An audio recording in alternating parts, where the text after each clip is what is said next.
they've always got their rifle up and ready. So when you are on the ground now, are you being shot at? Like, are you returning fire, or is no one No, paying attention to where you are? no, the ground force, the Delta guys were engaged in a gunfight to the east of us. We were about 300 meters from that little area and two of the guys saw the missile shot. So the missile, or the weapon system that shot me down, was a highly technologically advanced system. It was Russian. It was an SA-16 surface to air missile, but it's a shoulder fired system that seeks heat.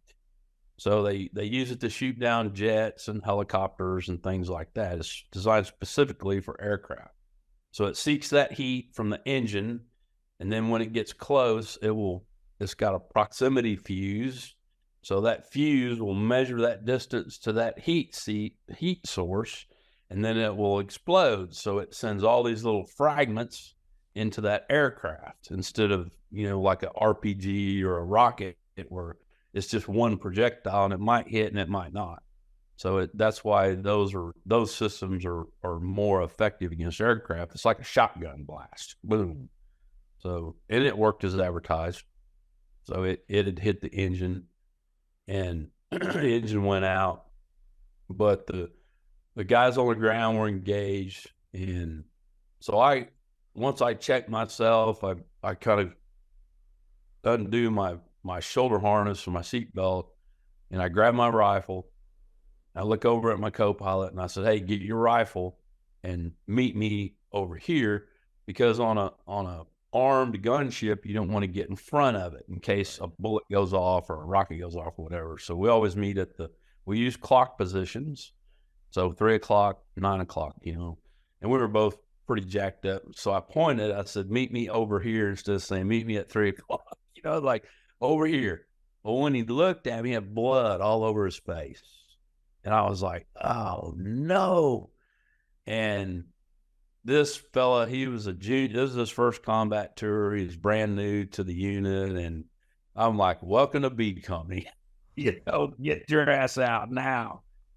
So now I'm thinking, okay, did he get hit? Why is there blood all over his face? And then I thought the Little Bird, it has a bad reputation for the shoulder harness not locking in a crash sequence. And I know a couple guys that this has happened to. So they crashed, the shoulder harness didn't lock. So they hit the cyclic with their mouth. It knocked all their teeth out. There's a couple fellas I know that happened to. So that was the first. I was like, "Oh crap, maybe his shoulder harness didn't lock, and he hit his mouth or whatever the case." And I put my hand on his shoulder and I said, "Are you okay?" And he was still looking kind of straight ahead. And I said, "Are you okay?" And he kind of did one nod, and I said, "Okay." I said, "Get your ass out." I'm not kidding. So I crawl out, got my rifle, and my first priority now is security of the aircraft. So 360 degrees, little black helicopter just shot down. And I'm not kidding. I was thinking Black Hawk down.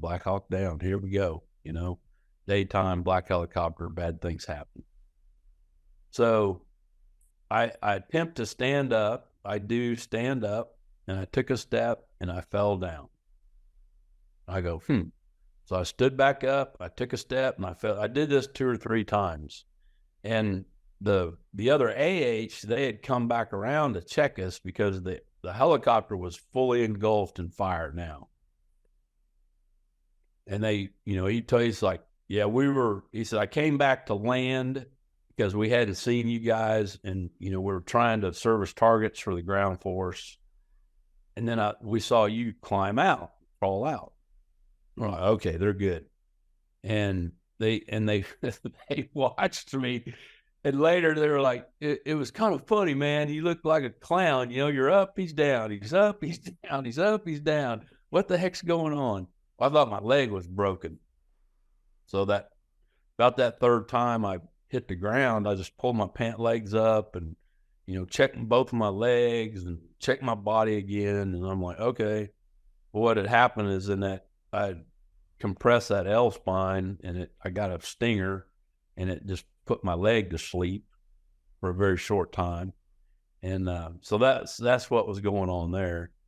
And then I got up and I made it all the way around the aircraft just to make sure nobody was, any enemy were coming towards us. And I looked back and my co-pilot still hadn't gotten out. And I'm like, holy smokes, man, this thing's burning. I mean, an aircraft burns, you got all those metals and fuel and oils and this thing was, and I even thought about, we carry like a little rucksack that goes right behind our heads in the cargo area. We all carry them, and it's got water, grenades, ammo, things that we could use and need. Well, I thought, well, I'm going to get my rucksack out of there. And when I turned around and looked, well, that cargo area was fully engulfed in fire. And I'm like, I'm not putting my arm in there to get that stupid rucksack out of there. So I come back around, co-pilot's still in there, and I get down on my knees and I scream at him. I said, get out of the helicopter now. So I get back up, and, again, my priority is protection of my crew and, where we are at that time. And I kind of walked to the right a little bit, and then I look back again and no co-pilot. So I ran back over there. I get down on the ground. I crawl in the cockpit. I didn't say anything to him. And I reach up and I grab his latch on his seatbelt. Now he's upside down. And I just pull that latch, and he goes, don't, lands on his head and crumples down in a pile. And I just grab him and I pull him. I pull him on top of me, and I push, and I just push again. I push again, and now we're clear of the aircraft. And I'm like, I told you to get out. I said, you're about to burn up.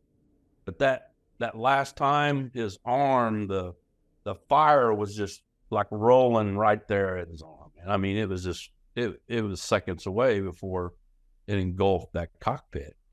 And so I get him out, and we kind of crawl over to that right side, and there's a bit of a defilade. So, a low spot there in the ground. And I'm like, okay, this will be a good spot to defend if we have to. And so I start checking him, and I keep checking around, making sure nobody's coming up. And I tell him, I say, hey, let me see your teeth, do like that. Okay, he's got his teeth. And I'm like, doggone, I wonder what happened.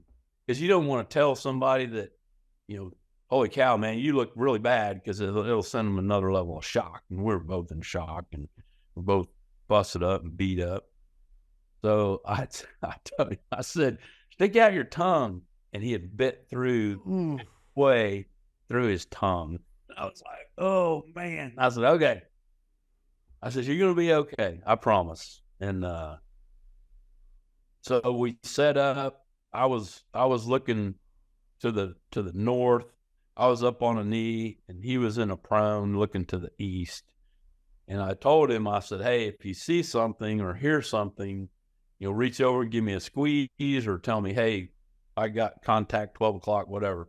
Let's put both eyes on it. Both guns were kind of jacked up right now, because I didn't want to accidentally shoot a good guy, just come check on us. And then people ask me, well, how much time you last? I have no idea. I really don't.